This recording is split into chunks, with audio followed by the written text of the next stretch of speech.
дуруд бинандагони ютуб канали Оила Тиҷи, ин нашри дигари барномаи фуруғ аст ки мо барои шумо пешниҳод мекунем ва айни ҳол меҳмони мо ҳастанд Муҳаммад Ҳайдарзода, донишҷӯи беҳтарини Иттиҳоди Давлатҳои Мустақил ва магистранти курси 1 Донишгоҳи Миллии Тоҷикистон. Шуморо ба барномамон хушомадед мегӯем. Каме дар бораи худ мегуфтед ки зодаи куҷо ҳастед ва дар кӯдакӣ чӣ орзу доштед ва кадом орзуҳои кӯдакии шумо ҷомеаи амал пӯшиданд? Саломат бошед барои даъват. Ман Ҳайдарзода Муҳаммад Ҳайдар, зодаи шаҳри Панҷакент, хатмкардаи муассисаи таҳсилоти миёнаи умумии рақами 45 ноҳияи Айнӣ мебошам. Баъд аз хатми мактаби миёна ба факултети ҳуқуқшиносии Донишгоҳи давлатии ҳуқуқ бизнес ва сиёсати Тоҷикистон дохил шудам ва онро бо дипломи аъло хатм намудам ва айни ҳол магистранти курси 1 факултети ҳуқуқшиносии Донишгоҳи Миллии Ҷумҳурии Тоҷикистон мебошам. Албатта орзуи ман ин буд ки як ҳуқуқшиноси барҷаста, як шахсияти барҷаста дар соҳаи ҳуқуқ дар кишвари хеш бошам. Бинобар ҳамин ба факултети ҳуқуқшиносии Донишгоҳи давлатии ҳуқуқ бизнес ва сиёсати Тоҷикистон дохил шудам ва айни ҳол таҳсилро дар факултети ҳуқуқшиносии Донишгоҳи Миллии Ҷумҳурии Тоҷикистон идома дода истам. Муҳаммад, чуноне ки мо огоҳ ҳастем, яъне маълумот дорем, ҳангоми таҳсил, яъне дар курси 4 буданатон дар Донишгоҳи давлатии ҳуқуқ бизнес ва сиёсати Тоҷикистон, шумо лоиҳаи кадом қонунеро ба маҷлиси намояндагони Маҷлиси Олии Ҷумҳурии Тоҷикистон пешниҳод кардед? Дар бораи ин каме муфассал мегуфтед. Мавзӯи рисолаи хатми ман асосҳои ҳифзи ҳуқуқ ва дастгирии давлатии кӯдакони ятим ва бепарасор дар Ҷумҳурии Тоҷикистон буд. Зери роҳбарии мудири кафедраи ҳуқуқи конститутсионии факултети ҳуқуқшиносии Донишгоҳи давлатии ҳуқуқ бизнес ва сиёсати Тоҷикистон номзади илмҳои ҳуқуқшинос Устод Бобоев ва зимни омӯзиш ва зимни тадқиқотҳои тӯлонии хеш дар натиҷаи ҷамъбасти рисолаи хатм ман омода намудам лоиҳаи қонуни Ҷумҳурии Тоҷикистон дар бораи ҳифзи ҳуқуқ ва дастгирии давлатии кӯдакони ятим ва бепарасторро ва истифода аз қонунгузории Ҷумҳурии Тоҷикистон дар бораи Маҷлиси Олии Ҷумҳурии Тоҷикистон онро ба маҷлиси намояндагони Маҷлиси Олии Ҷумҳурии Тоҷикистон пешниҳод намудам ва айни ҳол мавриди омӯзиш қарор дорад. Шумо баъди хатми донишгоҳ ба хизмати ҳарбӣ рафтед? хизмати ҳарбиро дар қушинҳои сарҳадии Кумитаи давлатии амнияти миллии Ҷумҳурии Тоҷикистон воқеъ дар вилояти мухтори Кӯҳистони Бадахшон солҳои 2021 ва 2022 ба итмом расонидам. чӣ хотиро доред аз хизмати худ? бедорхобие ки дар сарҳад кашидаем, мақсад истодагарӣ кардаем, дар муҳофизати ватан будем. Ман дар дидбонгоҳи сарҳадӣ хизмат намудам ва дидбонгоҳи сарҳадӣ бевосита як сарҳади муайяни давлатиро муҳофизат мекунад. Дар он сарҳад вақте ки ман қадам мезадам, фақат ёд ба оромии кишвар буду. хуб Муҳаммад, биёед бармегардем ба мавзӯи асосӣ.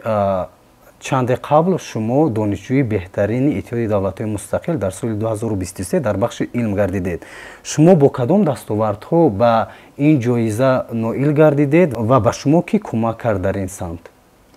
ман дар озмуни байналмилалии беҳтарин донишҷӯи Иттиҳоди Давлатҳои Мустақил иштирок намудам дар бахши илм, дар соҳаи илм, дар бахши ҳуқуқшиносӣ ва аз даврони донишҷӯӣ то ба имрӯз ба якчанд дастовардҳои илмӣ, яъне дар ҷодаи илмии ҳуқуқшиносӣ ноил гардидам. аз ҷумла дар 5 конференсияи илмии амалии ҷумҳуриявӣ, дар 3 конференсияи илмии амалии байналмилалӣ ва донишҷӯ ғолиби озмуни донишҷӯ муҳаққиқи соли 2020 дар Донишгоҳи давлатии ҳуқуқ бизнес ва сиёсати Тоҷикистон, ғолиби озмуни донишҷӯ пешрафти илми техника дар соли 2021 дар бахши ҳуқуқшиносӣ дар сатҳи ҷумҳурӣ ва дигар дастовардҳо ноил гардидам дар ҷодаи илм. Инчунин аз ҷониби мақомотҳои ҳифзи ҳуқуқ, муассисаҳои илмӣ дар сатҳи дохил ва дар берун аз кишвар зиёда аз 25 ифтихорномаву шаҳодатномаву гувоҳномаву медалу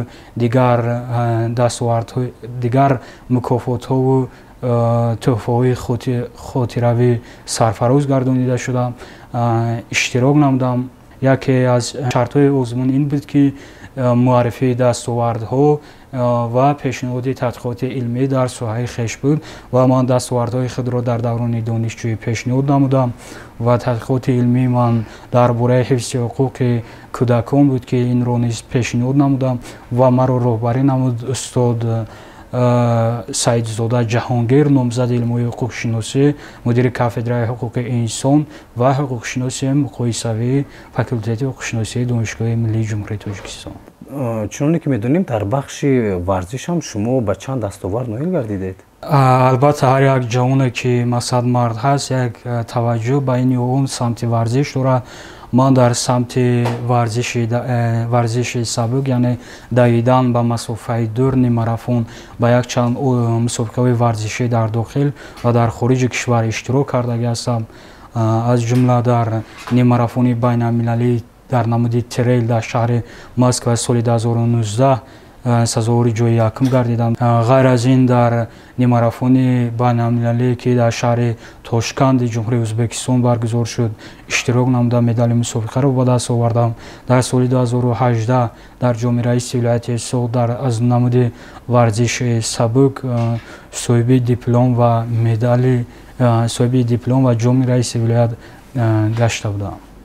шумо гуфта метавонед ки як ҷавон барои муваффақ шудан бояд чӣ кор кунад? имрӯз ҷавононро бояд як нақшаи муайяне дошта бошад, як ҳадафи муайян дошта бошад ва вобаста ба расидан ба он ҳадафҳояшон ҳаракат кунанд ва ноумед нашаванд.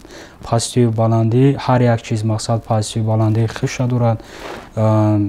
ягон дастовард ё ки ягон муваффақият бе азобу бемушкилӣ намешавад ва барои ба қуллаи баланд расидан бояд аз қуллаҳои паст сар кардан дар кор аст ва меҳнат кардан дар кор ва барои ҳадаф гузоштан дар кор ва барои ба ҳадафу мақсади худ расидан ҳаракат кардан дар кор. муҳаммад, нақшаи ояндаи шумо чӣ аст ва дар оянда чӣ нақшаҳо доред? мехоҳам шӯъбаи магистратураи Донишгоҳи Миллии Ҷумҳурии Тоҷикистонро бо дипломи аъло хатм намоям, бо баҳои хуби аъло хатм намоям ва як шахсияти шинохтаи кишвар дар соҳаи хеш бошам ва дар ҳамчун як ҷавон ва ҳамчун як шаҳрванди кӯчаки Ҷумҳурии Тоҷикистон дар пешрафти кишвари азизам саҳми худро дошта бошам ва обрӯ ва нуфузи Ҷумҳурии Тоҷикистонро дар арсаи байналмилалӣ бардошта бошам. хуб, ба шумо муваффақият мехоҳем. Комгор бошед.